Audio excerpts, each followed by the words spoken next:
Hey, so I just spoke to my mother on the phone, and she asked me the question, why do you not want to take medication when it would stop you suffering as much? Please explain that to me. So this is a video for her and for anyone else to understand why I made that decision.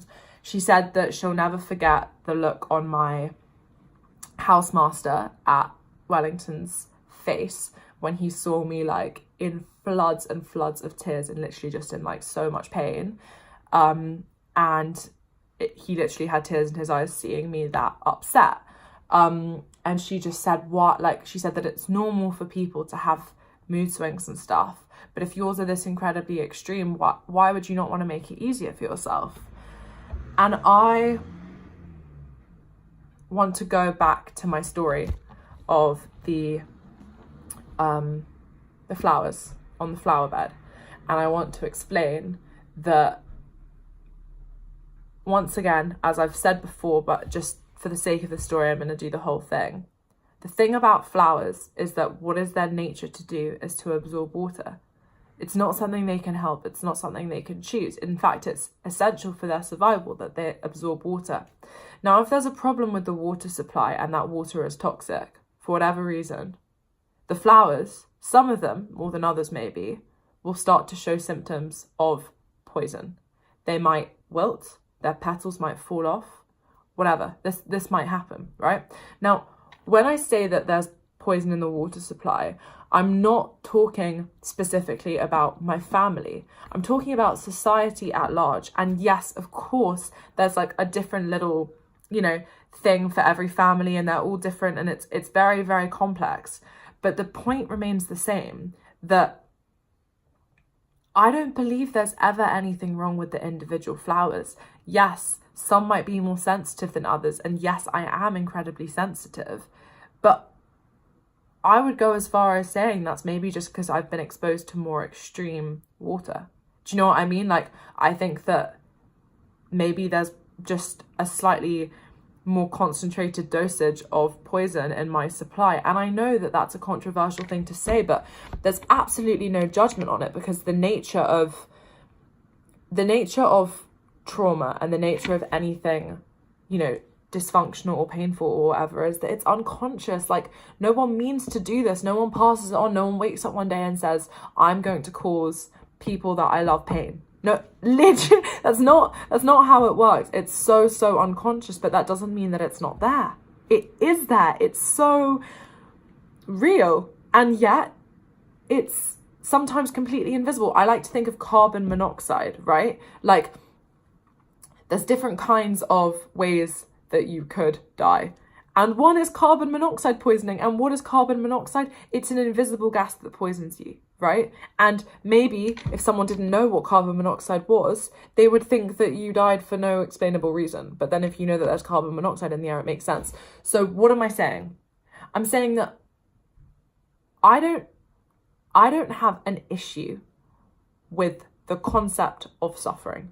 Now, I know that sounds strange, but I've been suffering with my emotions for long enough that I've built up some sort of resilience to it. It reminds me of what Viktor Frankl said. Like, he came out of the Holocaust and he said the thing that was the hardest,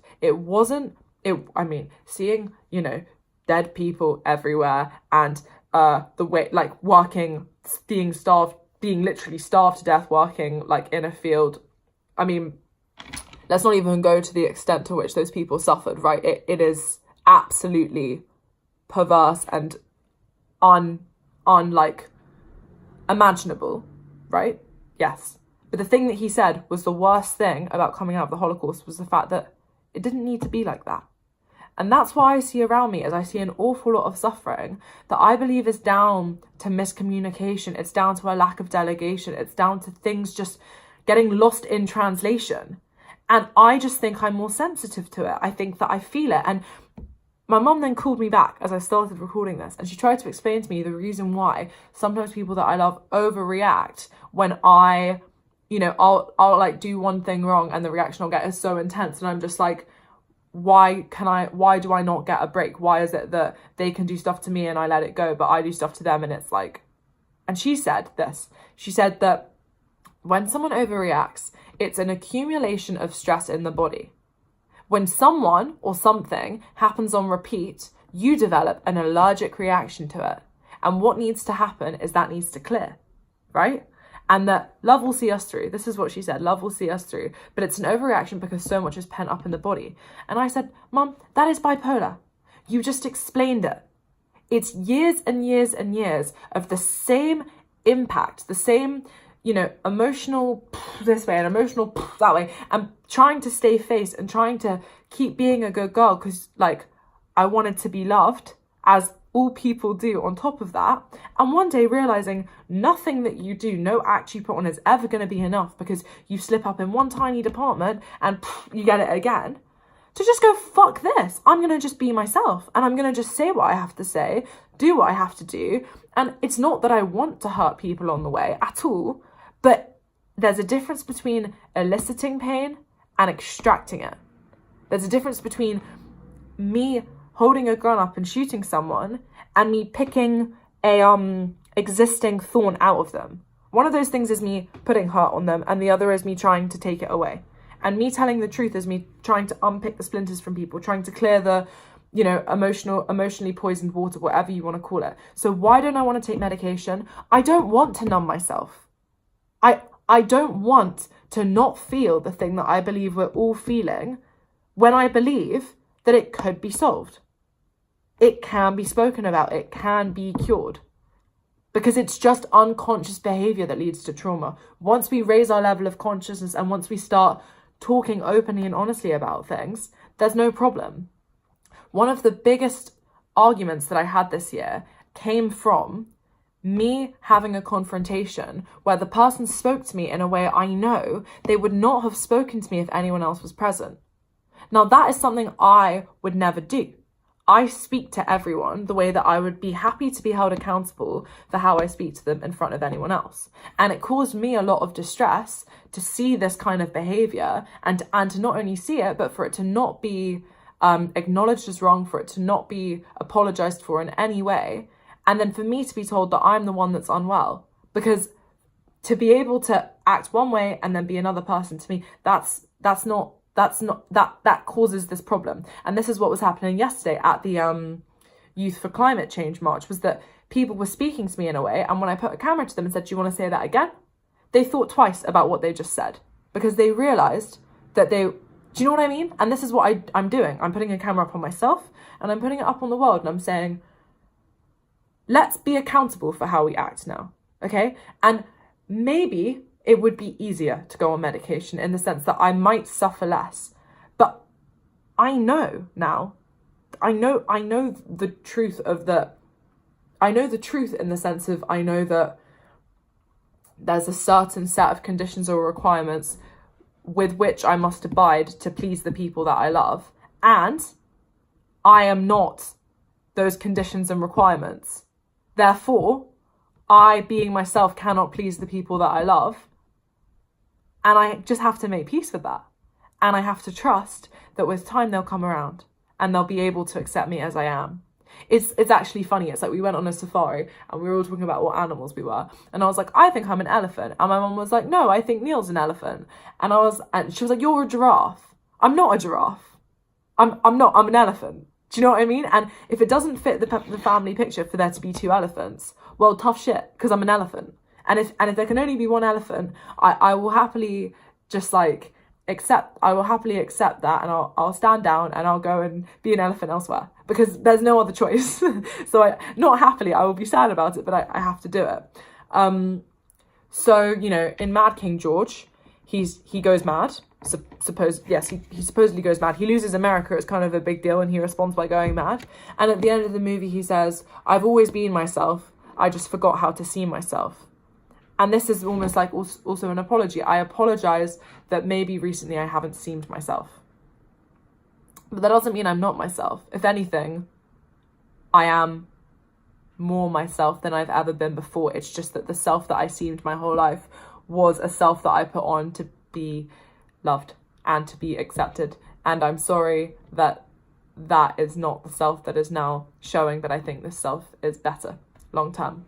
And if the conditions change and if I am proved wrong and the only option is medication, like, I will reconsider. But the way that I am right now, I feel better than I've ever felt in my whole life. The only thing is that I'm being more honest and it's causing hurt. And I think, that when all is said and done, the truth remains, and only facades can be broken by words are quite good things to add in here, in the sense of, like, why do we want to build a relationship or a country or, nay, a world on false rocky foundations? If a 20-year-old's words, like, if a 20-year-old, whatever, why does it matter how old I am or whatever? But what I'm saying, if anyone's words can break something, it wasn't very strong in the first place, So that's kind of it. So I hope that kind of answers the question. Please tell me if it doesn't, and I will expand. In